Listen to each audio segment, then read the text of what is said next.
विसावा उपरांत तुमकां येवकार। मंगळुरान कोंकणी कवितेच्या मळार फाटली कितलीशींच वर्सां वावर करपी संस्था म्हळ्यार कविता ट्रस्ट। ह्या संस्थेन अंदूच्या वर्साचो कविते खातीर मथायस कुटुंब कविता पुरस्कार जाहीर केला। तो पुरस्कार गोंयची कवयित्री ग्वादालुप हांकां फावो जाला।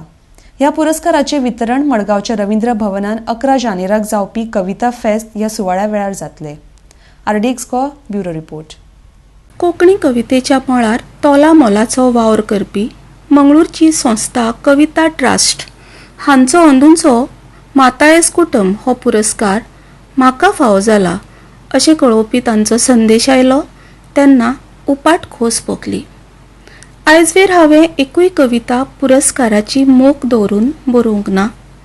इतलें आसुनूय जेन्ना केन्ना पुरस्कार म्हज्या वाट्याक आयला तेन्ना ती देवाची कृपा आनी म्हज्या वाचकांनी म्हजे कवितेक दिल्लो प्रतिसाद अशेंच समजून हांवें तो स्विकारला। खरें म्हणल्यार हांव फक्त याद दिवंक जायता आनी लोक म्हाका कवी म्हणटात। म्हजो पत्तो इतलोच, हांव सुखी आसता तेन्ना ताच्या काळजांत रावता आनी दुखी आसता तेन्ना म्हजे कवितेंत। म्हजी कविता म्हज्या काळजाचो हिशोब, स्वता कडेन प्रमाणीक रावपाचें एक साधन।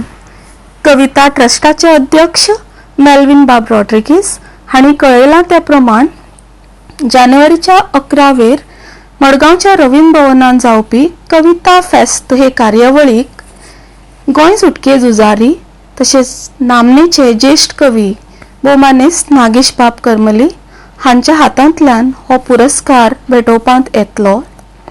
तर हो फक्त पुरस्कारूच न्हय तर ताचे बरोबर म्हज्या भुजार आनीक एक व्हड जबाबदारी आयल्या हाची हांव नोंद घेतां आनी हो पुरस्कार स्विकारपाची उमळशिकेन वाट पळयतां।